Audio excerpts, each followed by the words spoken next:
ये है एप्पल का मैकबुक प्रो M1। देखा जाए तो लगभग एक साल हो चुका है इसे, मतलब टेक्निकली मेरी बात कर तो मैं तो इसे जनवरी से यूज कर रहा हूं, मेरे को एक साल ही हुए, लेकिन लॉन्च हुए एक साल हो गया है और अब तो M1 Max M1 Pro भी आपको देखने को मिल रहे हैं।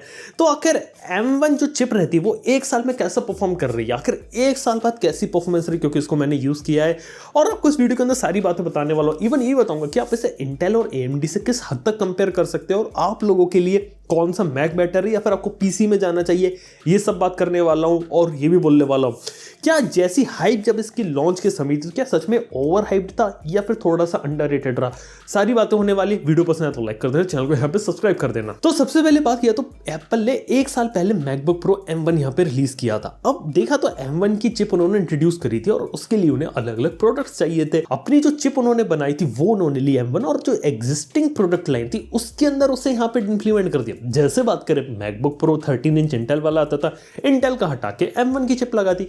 एयर आता था, एयर में भी M1 लगा दी। बस एयर में ये भी किया कि यहाँ पे फैन वगैरह सब हटा दी, क्योंकि इंटेल की चिप के लिए फैंस है तो फैंस वगैरह हटा दिए। बाद में iPad प्रो को रीडिजाइन किया और जो iMac आया था कलरफुल वाला उसके अंदर रीडिजाइन करा उन्होंने, लेकिन फिर भी जो कोर कंपोनेंट था M1 का सेम रहा। और एक बात बता सकता हूं आपके, M1 चिप जिस प्रोडक्ट में गई ना सबके अंदर एग्जैक्ट सेम कंसिस्टेंट परफॉर्मेंस देखने को मिल रही है, अपार्ट फ्रॉम iPad, क्योंकि वो iPad OS पे काम करता है। लेकिन जितने भी Mac OS पे काम कर रहे थे, क्योंकि सब Mac OS बिग सर पे आए थे, उन सबके अंदर परफॉर्मेंस एग्जैक्ट सेम है। हालांकि बेंचमार्क वगैरह में आप डिबेट कर सकते हो कि इसका ज्यादा इसका कम, इसमें फैन नहीं, इसमें नहीं है, लेकिन रियल वर्ल्ड में सच बता रहा हूं सारे M1 वाले चिप्स जितनी भी है ना, जितनी प्रोडक्ट्स है, एग्जैक्ट सेम परफॉर्मेंस निकाल रहे हैं। आप यूज करके डिफरेंस नहीं बता सकते, ये एक सबसे बड़ी चीज है। हालांकि बात किया तो मेरे पास ये जो मैकबुक प्रो M1 है ना, ये अभी भी चल रहा है Mac OS बिग सर पे और इसके अंदर Mac OS Monterey OS का जो अपडेट है वो ऑलरेडी आ चुका है, लेकिन मैं आने वाले समय में इस अपडेट करूंगा। बस Mac OS Monterey अपडेट के साथ सिर्फ एक चीज का यहाँ पे मेरे को इंतजार था, वो था स्पेशल ऑडियो का। स्पेशल ऑडियो जो रहता है ना, वो अभी Mac OS के अंदर नहीं था कि ना किसी मैकबुक के अंदर था, लेकिन M1 और उसके बाद के जितने भी मैकबुक्स होते हैं ना, उसके अंदर स्पेशल ऑडियो का फीचर आ जाएगा। एयरपॉड्स प्रो या एयरपॉड्स मैक्स के साथ काम करेगा, तो उसके अंदर आप 3D ऑडियो का मजा ले सकते हैं, जैसे ऑलरेडी आईफोन और iPad के अंदर है। लेकिन बस यही एक फीचर है जो Monterey OS के अंदर ये इंतजार है और लग रहा है कि थोड़ी बहुत और बेटर ऑप्टिमाइजेशन होगी। लेकिन वही बात की जाए तो इसकी एग्जैक्टली परफॉर्मेंस कैसी थी। बात किया तो मेरे पास जो मैकबुक प्रो M1 यहाँ पे यूज किया ना, ये 8GB यूनिफाइड मेमोरी वाला है, जिसे हम ऑब्वियसली रैम भी कह सकते हो, और 512GB SSD वाला है। और बात की जाए तो इसकी परफॉर्मेंस बिल्कुल वैसी रहेगी जैसा 8GB 256GB वाला रहेगा। पर्सनली मैंने ऐसा कोई बड़ा भारी नोटिस देखा नहीं, और 8GB रैम अगर किसी को रेगुलर टास्क करने या फिर मीडियम टास्क तक करने, बिल्कुल ही हैवी नहीं जाना, 8GB यूनिफाइड मेमोरी सफिशिएंट है और लग रहा है कि फ्यूचर में भी सफिशिएंट रहेगी। क्योंकि Mac OS जो रहता है यहाँ पे काफी ऑप्टिमाइज रहता है, क्योंकि यहाँ पे जो Mac होता है वहाँ पे स्वैप मेमोरी का अच्छे तरीके से यूज किया जाता है, इसलिए जब तक कोई हैवी टास्क रन नहीं किया जा सकता, 16GB 8GB में कोई डिफरेंस बताया नहीं जा सकता, और स्टोरेज वो डिपेंड करती है। लेकिन इसी के साथ ही जो M1 चिप थी ARM के डिजाइन पर थी, और ARM के डिजाइन के पहली बार आ रहे थे इंटेल के डिजाइन से शिफ्ट लेके, और यहाँ पे इन्होंने बोला था कि यहाँ पे तकरीबन 2 साल का एक ट्रांजिशन पीरियड रहेगा, यानी कि कम से कम 2 साल लगेंगे, जहां पे जो इनकी एग्जिस्टिंग एप्लीकेशंस रहती हैं जो इंटेल पे चलती है वो धीरे धीरे मैक पे ऑप्टिमाइज होंगी, और यहाँ पे जो एप्पल सिलिकॉन होता है ना वहां के उसके लिए अडॉप्ट किया जाएगा। लगभग 2 साल के ट्रांजिशन पीरियड बताया था, और लगभग से यहाँ पे 1 साल हो चुका, और 1 साल में देखा जाए तो यहाँ पे लैपटॉप्स, एंट्री लेवल डेस्कटॉप और एक प्रो लाइनअप को यहाँ पे इन्होंने क्रिएट कर दिया, और हो सकता है अगले साल तक जो इनके हाई एंड मैक प्रोज होते हैं वहां पर इस चीज को इंप्लीमेंट कर दिया, जो हाई एंड iMacs होते हैं उस चीज को वहां पे रिप्लेस कर दिया जाए। लेकिन यहाँ पे सबसे इंपॉर्टेंट चीज आती है एग्जैक्टली परफॉर्मेंस की, तो वो यहाँ पे उसके बारे में बात कर लेते हैं। तो डेफिनेटली यहाँ पे जो बात की जाती है एप्लीकेशंस की, वो 2 टाइप में है। पहली होती है आपकी यूनिवर्सल ऐप। यूनिवर्सल ऐप वो रहती है जो इंटेल वाले मैक पर भी वैसी चलेगी और M1 वाले पे भी चलेगी, और कोई ऐप अगर आप यूज करते हो और वो अगर M1 पे लिए ऑप्टिमाइज है या यूनिवर्सल वर्जन उसका अवेलेबल है, वो इसमें बहुत अच्छे तरीके से काम करेगा, उसमें कोई भी प्रॉब्लम नहीं आने वाली, और यहाँ पे M1 चिप का अच्छे तरीके से यहाँ पे बेनिफिट उठाएगा। अब बस बात ये रहती है कि पिछले साल M1 चिप को इतना ज्यादा ओवर हाइप कर दिया गया था कि लोगों को सच में काफी ज्यादा बेटर लग रही थी, लेकिन क्या रियल वर्ल्ड में उतनी बेटर है? वेल, कुछ केसेस में है भी और कुछ केसेस में नहीं भी है। उन केसेस में जहां पे आप ऑप्टिमाइज एप्स चलाते हो तो वहां पे ऑब्वियसली अच्छी परफॉर्मेंस मिलेगी। इसके साथ ही M1 के साथ एक बेनिफिट यहाँ पे ये भी था कि यहाँ पे आपको बहुत ही अच्छी बैटरी लाइफ देखने को मिल रही है, जो इंटेल वाले सिस्टम से बहुत ही बड़ा एक मेजर इंप्रूवमेंट है। इसके साथ ही हीटिंग की भी कोई दिक्कत देखने को नहीं मिल रही। इसके साथ ही जो फैन वाली चीज है वो भी नहीं, यहाँ तक कि मैकबुक एयर जिसके अंदर फैन नहीं है वो भी बिल्कुल वैसी परफॉर्मेंस निकाल सकता है जैसे मैकबुक प्रो निकाल रहा है। मैकबुक प्रो मैंने ये सोच के लिया था अगर फैन होगा तो थोड़ी बहुत हीट वगैरह निकाल देगा, लेकिन 1 साल हो गया अभी तक इसके अंदर मैंने फैन नॉइस नहीं सुनी सुनी, फैन का भी किक होता भी है कि नहीं होता ये भी आज तक नहीं पता चला, और कमाल की बैटरी मिल रही है। ये कुछ चीज़ें जो आपको बेटर देखने को मिली M1 के साथ, और अच्छी परफॉर्मेंस आप ये जो यूनिवर्सल ऐप होती है वहाँ ले सकते हैं। वहीं बात करें iOS की ऐप की, ये बोला गया था iOS की ऐप चलाएगा, लेकिन फिर भी सारी iOS की ऐप्स का कंपैटिबल नहीं हो, सारी iOS की ऐप्स यहाँ पे आप नहीं चला सकते। अगर आप सोच रहे हो आप इंस्टाग्राम चला लो या ये चला लो, वो ऐप्स नहीं चलेंगी, वो आज भी रिजर्व कर रखी है आईफोन या आईपैड के लिए। कुछ लिमिटेड ऐप्स ही उन्हें आप यहाँ यूज़ कर सकते हो। बेसिकली इसका बेनिफिट यहाँ पे मेरे को इस समझ में आता है कि अगर एप्पल के डिवाइस पे आप कोडिंग कर रहे हो, आईफोन या आईपैड के लिए अगर आप ऐप्स क्रिएट कर रहे हो, तो सिर्फ वहीं पर ही आपको एक बेनिफिट देखने को मिलेगा कि जहां पे आप एप्पल के M1 का अच्छे तरीके से यूज कर लो, iOS की एप्लीकेशन डायरेक्टली चला लो, और आपको कोई यहाँ पे एमुलेटर वगैरह चलने की कोई भी जरूरत नहीं पड़े। कहने का मतलब मेरा यहाँ पे ये है कि अगर आप कोई टास्क करते हो, अगर वो एप्पल के लैपटॉप पे हो सकता है, उसके अंदर आपको macOS की जरूरत है, और एप्लीकेशन जिन चीजों का आप यूज करने वाले हो वो अगर एप्पल सिलिकॉन के हिसाब से ऑप्टिमाइज है, उनमें आपको डेफिनेटली अच्छी परफॉर्मेंस देखने को मिलेगी। मतलब बात की जाए तो कुछ लाइट वेट एप्स यहाँ पे मैं चलाता हूँ जो इंटेल वाली, तो वहां पे तो कोई दिक्कत नहीं आती, लेकिन कोई जब बड़ी हैवी ऐप चलाओगे, कोई एप्लीकेशन चला रहे हो, वो अगर एप्पल के M1 के साथ ऑप्टिमाइज नहीं है, तो यहाँ पे आपकी बैटरी ड्रेन भी ज्यादा रहेगा और आपको वैसी कंसिस्टेंट परफॉर्मेंस नहीं मिलेगी, क्योंकि बीच में जो रोसेटा 2 की लेयर है वो देखने को मिलेगी। कुछ लोगों ने इसे ओवर हाइप कर दिया था, क्योंकि जो लाइट वेट एप्लीकेशन होती है वो बहुत मक्खन जैसे चल जाती है, कई बार इंटेल वाले से बेटर परफॉर्मेंस दे देती है, लेकिन जब कोई डेडिकेटेड ऐप चलाते हैं जहां पे इंटेल के हिसाब से ऑप्टिमाइज है, वहां पे इस चीज को दिक्कत आती है। इस केस में ये चीज ओवर हाइप्ड हो गई थी। इसके साथ ही बात किया तो वीडियो एडिटिंग वाले टास्क में भी ओवर हाइप है। जितने भी आपने रिव्यूज देखे होंगे सबने ये दिखाया कि इसमें आपको रेंडरिंग टाइम अच्छा देखने को मिलता है। बात सही है, रेंडरिंग टाइम इसके अंदर अच्छा देखने को मिलता है, लेकिन एग्जैक्टली एडिटिंग एक्सपीरियंस कैसा है? और यहाँ पे मैं फाइनल कट प्रो एक्स के बारे में बात करूंगा, वो M1 के हिसाब से ऑप्टिमाइज है, सबसे अच्छी परफॉर्मेंस रहती है। उसके अंदर 1080p 30 FPS में एडिट कर लो, 1080p 60 FPS में सिंगल टाइमलाइन एडिट हो जाएगी। लेकिन जैसे ही अगर आप 1080p में 2 या 3 टाइमलाइन लाते हो तो हल्का सा आपको लैग देखने को मिलता है, हल्के से आपको फ्रेम ड्रॉप देखने को मिलता है। उसका सॉल्यूशन बस ये है कि टाइमलाइन में जो लेयर आती है उसको वहां पे ले जाके छोड़ दो और 2-3 सेकंड वेट करो, उसके बाद प्ले हेड करोगे, स्मूथली काम करेगा। लेकिन अगर आप सोच रहे हो कि मैं चला रहा हूँ तुरंत ड्रॉप करा, अगली सेकंड में कर लूँ, वहां पे लैग ड्रॉप देखने को मिल सकता है, वहां पे चीजें अभी भी स्मूथ नहीं है। ये नोटिस प्रॉब्लम मैंने तब करी जब हाई FPS फुटेज का यूज करते हैं, यानी कि 30 FPS में कुछ रखा है, कुछ आपने 60 FPS में, कोई 120 FPS में है, अब इतनी सारी मल्टीपल उसमें काम कर रहे हो, तो वहां पे हल्का सा लैग आता है। और यहाँ पे मैं सिर्फ 1080p के बारे में बात कर रहा हूँ। ये चीज पर्सनली मेरे को थोड़ी सी ओवररेटेड लगी।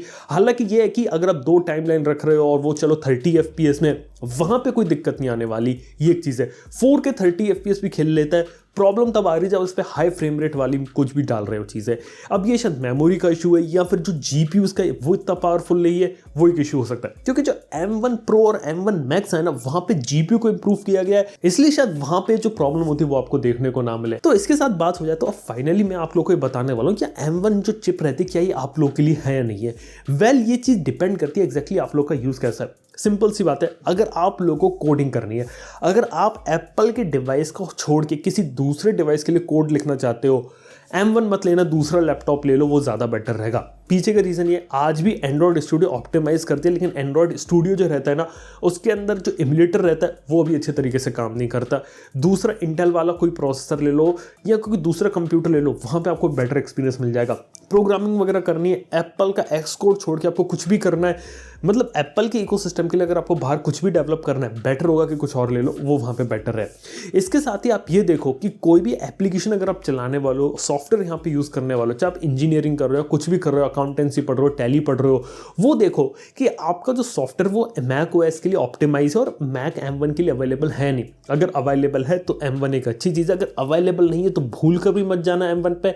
एक PC बिल्ड कर लो या लैपटॉप ले लो, वहाँ पे बेटर है। इसके साथ ही गेम वगैरह खेलना है, इंटेल वाले मैक के अंदर गुंजाइश थी गेम वगैरह खेलने की, M1 वाले में वो गुंजाइश खत्म हो चुकी है। आप इस पर गेम्स वैसे खेल ही नहीं सकते जो पहले इंटेल तक थे।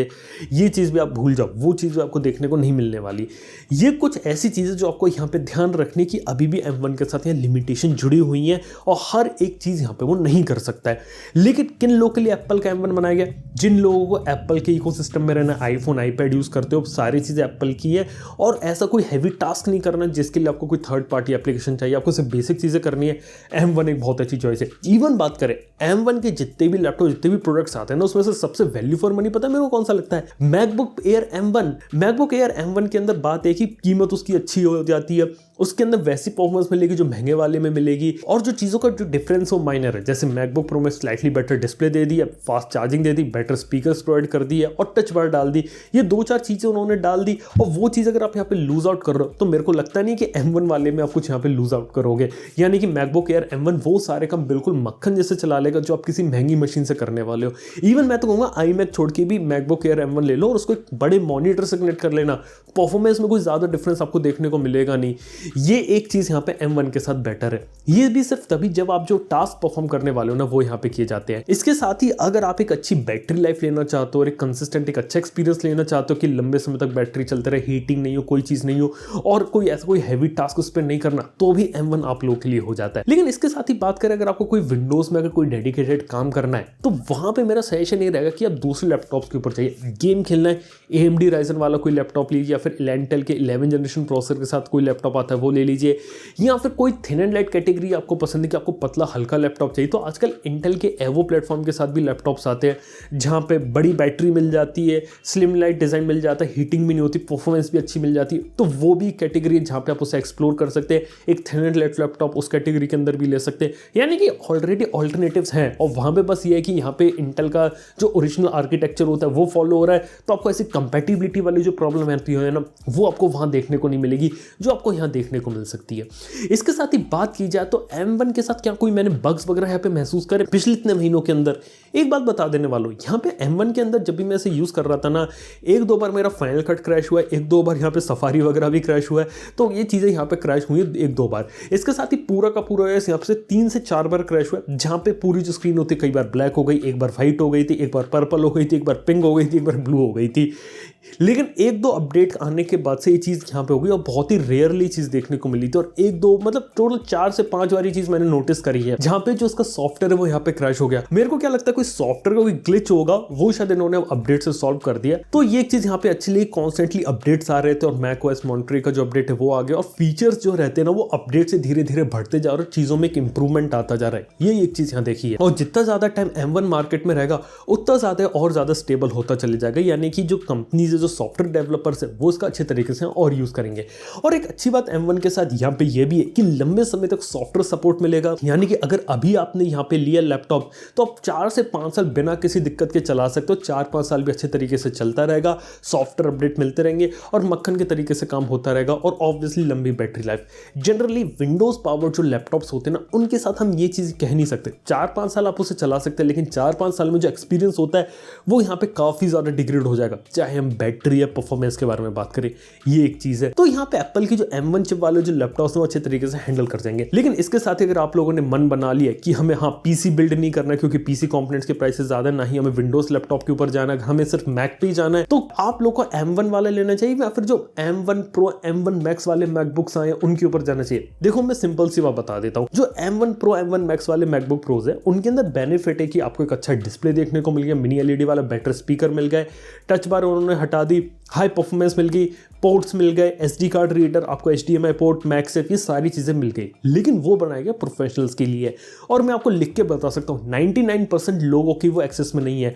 जो M1 Pro M1 Max वाले मैक है ना, ये वो लोग खरीदेंगे जिन लोगों का बिजनेस या जो क्रिएटिव फील्ड में जो लोग डिपेंड करते हैं कंटेंट क्रिएशन या इन सब चीज़ों में, कि जो वो लोग काम कर रहे हैं इससे वो पैसा बना रहे हैं, और उनके लिए लैपटॉप ऐसा इन्वेस्टमेंट चलेगा कि 2-3 लाख का लैपटॉप तो हम खरीद रहे हैं लेकिन उससे हम और ज़्यादा पैसा बनाएंगे, इसलिए हम इस चीज़ को ले रहे हैं। या फिर जो कॉर्पोरेट सेक्टर होता है, कॉर्पोरेट में जो कंपनीज बल्क में लैपटॉप खरीदते हैं एप्पल के, तो वहाँ पे ये चीज़ चलेगी। आम इंसान के लिए अभी भी नहीं। इवन 99% लोगों के लिए जो मैकबुक प्रो M1 है या फिर कोई मैकबुक एयर M1 है, वो हर किसी के लिए यहाँ पे सफिशिएंट हो जाता है, जितने भी 99% लोग हैं। और इन सब लोगों को कोई ज़रूरत नहीं इतना सारा एक्स्ट्रा पैसा खर्च करने की ज़बरदस्ती में।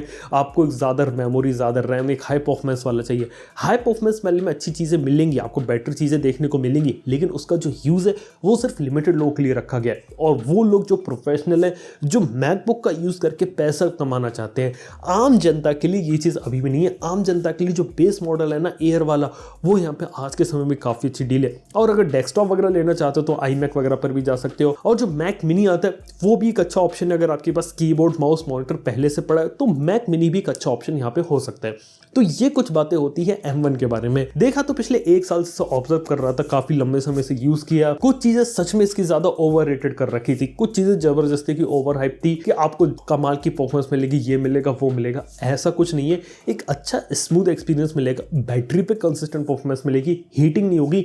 ये कुछ चीजें अच्छी थी, लेकिन हालांकि क्या कंप्लीटली बेस्ट चीज है? बिल्कुल नहीं, कमियां इसमें अभी भी हैं। और अभी भी देखा जाए तो अगर मैं लंबे समय के हिसाब से देखें कि अगर आपने कोई प्रोडक्ट लिया उसे 4-5 साल तक सॉफ्टवेयर अपडेट मिल रहा है, 4-5 साल भी अच्छे तरीके से चल रहा है, तो उस केस के अंदर आप इसे वैल्यू फॉर मनी कह सकते हैं, क्योंकि आप लंबे समय तक इसका जब यूज करेंगे ना तो कीमत इसकी कहीं ना कहीं यहाँ पे वसूल हो ही जाएगी। तो दोस्तों ये सारी कहानी खत्म होती है मेरे मैकबुक प्रो M1 के बारे में। अब देखा जाए तो अभी मैं इसे यूज कर रहा हूँ, 2-3 साल तक इसे और यूज करूंगा, खींचूंगा और देखेंगे कि आगे चल के इसकी परफॉर्मेंस वगैरह कैसे। लेकिन फिलहाल के तौर पर अगर कुछ चीज अगर इसमें से निकाल दे ओवर हाइप वाली चीजें, ओवरऑल मशीन काफी ज्यादा इंप्रेसिव है। मैक ओएस वगैरह में किसी का अगर काम होता है, उसी में अगर एप्लीकेशंस वगैरह चलती है या फिर उसको एक्सपीरियंस करना चाहता है, एयर M1 लेना वो भी सिमिलर चीजें देगा। बस मैकबुक प्रो M1 जो रहता है ना, ये थोड़ा सा बड़ा हो जाता है, इसकी बैटरी थोड़ी ज्यादा चलती है। अपार्ट फ्रॉम द परफॉर्मेंस वगैरह में कोई ऐसी चीज आपको देखने को नहीं मिलने वाली।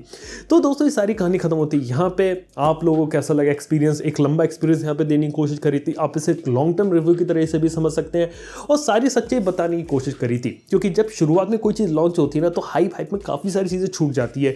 लेकिन अब ये चीज़ें यहाँ पे अगर आपकी क्लियर हो गई है तो मेरे को लगता है कि आपको काफ़ी पसंद आई होंगी चीज़ें। अगर वीडियो अगर आप लोगों को पसंद आया तो लाइक कर देना, चैनल को सब्सक्राइब कर देना। थैंक यू वीडियो देखने के लिए। मैं आप समझो नेक्स्ट वन में। Good bye.